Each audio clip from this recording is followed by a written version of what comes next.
we got the ShamWow gentleman offer Vince Shlomi. This guy is an Israeli operative, I can already see it, is finally fulfilling his legacy, jumping into politics in a peak 2025 move. I mean, I haven't seen this guy since the Slap Chop. That was really the thing that I knew him for. I wasn't big on the ShamWow. I didn't love that product because it wasn't that useful to me. I was a child. But the idea that I could, I don't know, I didn't eat peanuts on ice cream or anything like that. I was not that healthy. I'm sorry. I was not into that.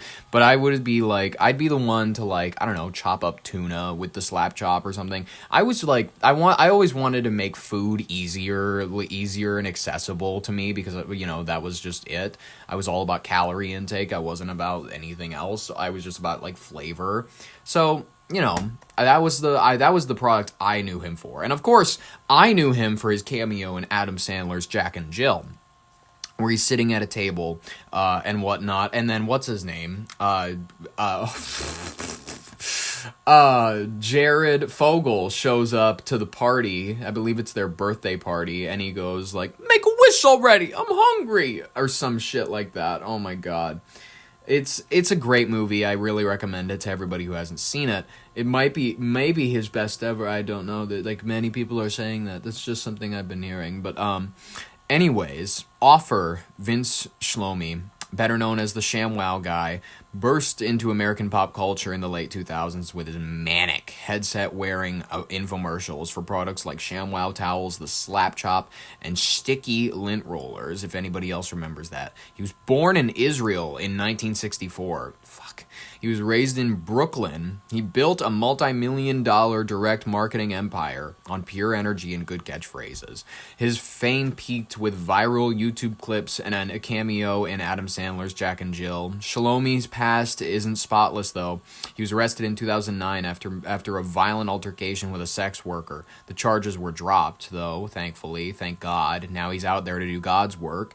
And he left Scientology after making a critical documentary. But for most people, he remains frozen in time as the ultimate late-night TV pitchman. On November 21st, Shlomi filed to run in the 2026 Republican primary for Texas's 31st congressional district, a solidly red district stretching from Austin suburbs to Fort Hood, currently held by 84-year-old Representative John Carter. So this guy, I'm looking at him, he's a corpse. It's obvious that Vince, this smart guy, I'm going to keep calling him Vince because I like that version. Shlomi makes me not trust him. But Vince, in the terms of like, this guy, he moves to a solidly red district when he's, I don't know, freshly off strangling or beating another hooker. And then he goes ahead and he's like, I am a steady anti-woke Republican. Listen, you're going to love my nuts. The Germans, they make great stuff. All lines that he has said before. This man, he's pivoting in ways that I think only Meghan Markle has found ways to. Meghan Markle, if you don't know, she was this brown bitch who was on a television show that no one watched in the background. She went ahead and she married the ginger from the royal family. She broke it up. She destroyed it. She destroyed a royal family that has been around for thousands of years. It's a beautiful monarchy that country holds into high value. I don't personally, because I'm a Yankee, because I'm not a fan of that idea that like you should call someone your highness. That's kind of gay. She's still prancing about, making Netflix specials, holding that, like, you're, that I'm Duchess of York, whatever now. And, like, I don't even remember. Is she York? I don't know. She should be the one that, I'm okay with Andrew, Prince Andrew. I'm going to keep calling him Prince Andrew. Prince Andrew keeping his princely titles, as long as Meghan Markle is just Meghan Markle. She does not deserve her titles. She is not a princess. What's his name? Little Augie or whatever their kid's name is. He is not a prince. He is not in line for the throne. They've been thrown out. And now they're rotting somewhere in like West LA. No, wait, no, they're like in Montecito, I'm pretty sure. That's like way further. Anyways, they're off, like, they like that West Cal energy. And I'm happy for them. If that's where they find their peace, that's great. That's good. But this is the type of career pivot where she's making plates, she's making like honey, naturally sourced honeycomb and stuff like that. And Vince from ShamWow, he's gone from selling, pitching infomercial products to I'm convinced this guy's going to Bohemian Grove at this point, and I think I might be wrong here. I think they're lining this guy up to either be a VP nominee or a presidential nominee in like 2034, 2036. I'm pitching it. 2036, this guy's a serious social contender. He's been in politics, but for like 10 years at that point because he's trying to get elected in the next midterms. Listen, I think that 2036, if this guy is a congressman for a solid amount of time, I really think that we could see an infomercial man as president. And we already have seen a real estate broker, not a real estate broker, he's not even a broker, a real estate operative, let's call him that, at the most charitable. He went ahead and he became president off of The Apprentice, off of this attitude and this vibe of I get things done and I go to parties with people who like literally I think eat children. I don't think that's an exaggeration to say anymore. I think they just eat children. They cook them like ham, you know what I mean, where they put the apple in the mouth. I'm not even lying. That's what the kinds of parties that these sorts of folks are going to. And I'm really convinced that this guy, he's already going to, George Stephanopoulos' house. He's going to Chelsea Handler's. He's going to all of the satanic ritualistic ceremonies and such. He is like doing all of this terrible things, and I'm convinced he's already in deep. And let's take a look at what he did an interview. This guy's he's getting his name out there. Thank God. He understands media. He understands what he needs to do. His platform is simple. It's destroy wokeism in Congress and soak up the swamp. Shlomi says he was inspired to run after the September 10th, 2025 assassination of conservative activist Charlie Kirk, calling Kirk the original woke buster. What? What is Wokebuster? Campaign videos lean hard into his infomercial persona. One shows him in front of a church with rainbow steps declaring the woke churches are out after our kids. Nuts and no more. Not no more. Well, another October parody cast him as a Wokebuster. What the what is... Okay, I'm pulling this up at this point. Okay. A Wokebuster... Ghostbuster hunting transgender people. Wow. The internet reaction has been exactly what you'd expect. A flood of memes, Billy Mays comparisons, and the peak 2025 politics jokes mixed with genuine conservative cheers and reminders of a 2009 arrest. I mean, is it wrong to mention that right now? I don't know. Let's take a look at this Wokebusters thing. Oh, that's going to get me copyrighted. So there is... I'm going to talk over it so that it doesn't copyright me. Wokebusters.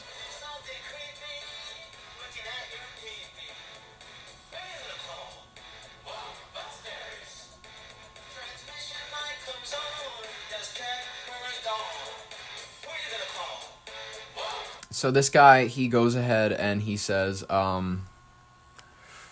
I'm sorry, this is so much. My mind is really struggling to comprehend it. So there's a man, like an obvious, I think he got one of his buddies or something, to put on a pink dress that is clearly showing a bulge, and he's got a wig on. And the first lyric goes, "Is there something creepy looking at your pee-pee?"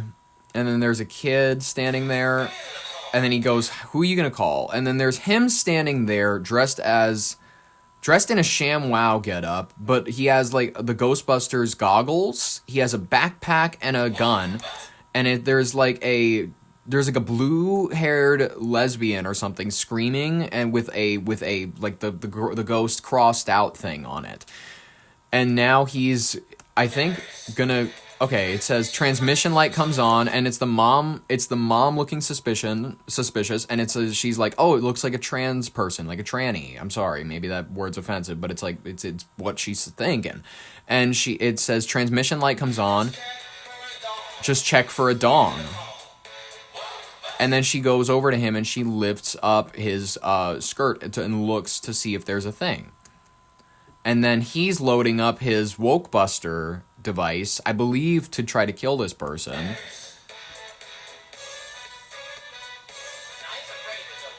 I ain't afraid of no woke. Oh, he's spraying it with a lot of, like, mints and coke. DEI college admissions line.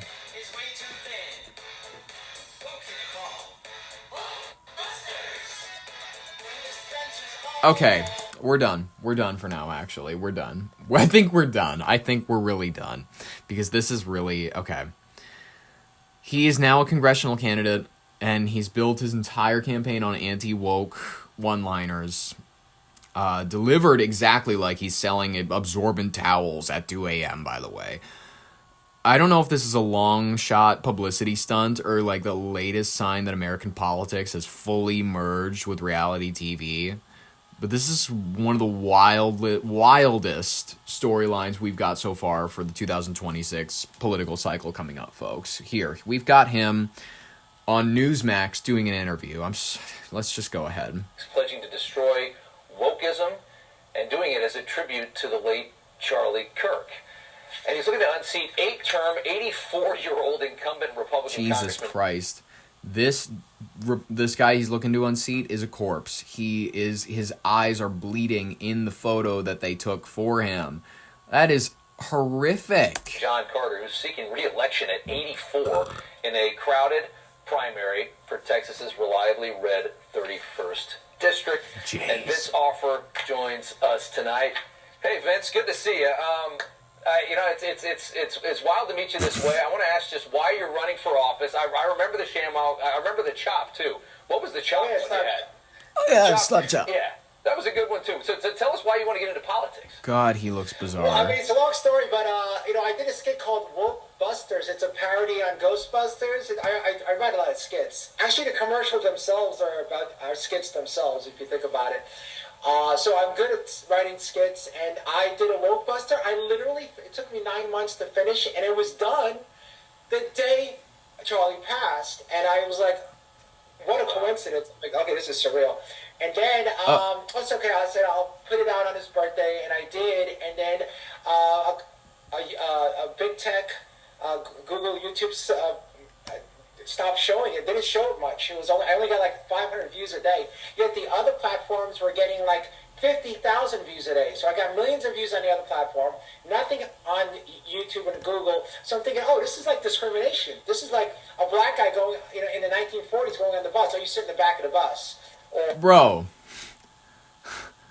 Okay, in the comments of his own video for the Woke Busters things, it says millions of views on other platforms, but not viral here because they know it helps deprogram people. By the way, check out some of the triggered Woke Busters below hating on the video. I think it struck a chord. What? Wokesters. Okay. Listen.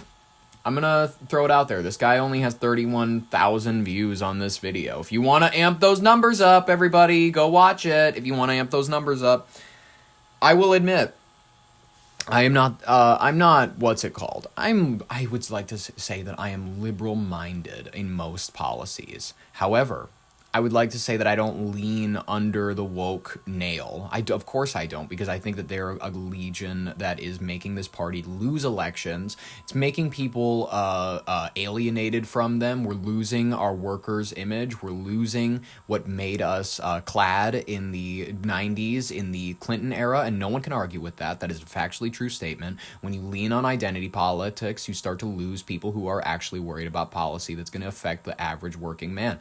And that's not wrong to say. Listen, Woke has been appropriated by a lot of folks that have just no clue exactly where they're going. The idea is offense for offense's sake. So that's exactly why I agree with him with the idea that certain things maybe are repressed. For example, this show. This show is a victim of repression, and that is why we will be endorsing Mr. Offer Vince Shlomi for Congress. Because he is there to defeat the woke agenda. Listen, the reason that I have been getting 10 views at most a video is because I speak out against Zelensky when no one else does. And that is when Google, I want you to test this. Go below this video. There will be a Google Gemini, a Google AI, and ask it to summarize my views on very simple things. The Israeli conflict, and Zelensky. Those are the two major things where I get fire. I get flamed because of them. And that's okay. And that's okay because I understand that they're controversial takes. That's okay because, you know what I mean? Whatever. That's perfectly fine. I think that it's important that people out there are fighting for shows like this to say what they want. I think that we need to fight against this new... Listen... There is certainly a woke agenda out there. I'm not saying it's the one that's oppressing the show, except it absolutely is. And that's exactly why we're going to get this man in Congress, because he's going to fix everything. He's going to fix it. He's not out there for personal gain, ladies and gentlemen, right? Right? He's not out there because this is going to be like a really good for his business and it's going to get his viewership up. He's not doing it for that sake. He's not doing it because the possibility of getting rich in Congress while doing actually nothing most of the time is high. He's not doing it for that. He's doing it for the right reasons. So that's why we're offering our support. Best of luck to you, Vincent Shlomi. Do you have anything else of interest to say? Probably not. A Jewish person in the 30s, go in the alley and sell your product. Because comedy is my product, and I want it on YouTube. And I want to show it because that's why they exist, because of us. Yeah. I mean, you're a great pitch man. I mean, that's a big part of politics. I mean, you might be one of the best I've ever seen. Those infomercials, you just can't stop watching them. Are you self-funding this thing? I assume you made some cash off of those products. You sold the hell out of those shanties. Yeah, of course I'm self-funding, but next week I'll probably ask for donations. Yeah. If you don't mind, But the ShamWow guy.com. But yeah, I mean, we're going to need to.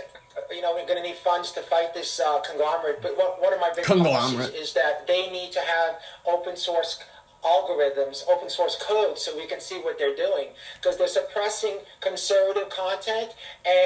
Okay, I would like to say this. You think that YouTube even understands their algorithm? They will tell you personally, data engineers at YouTube will tell you. They've said it in interviews. They've said it off the books. They've said it around.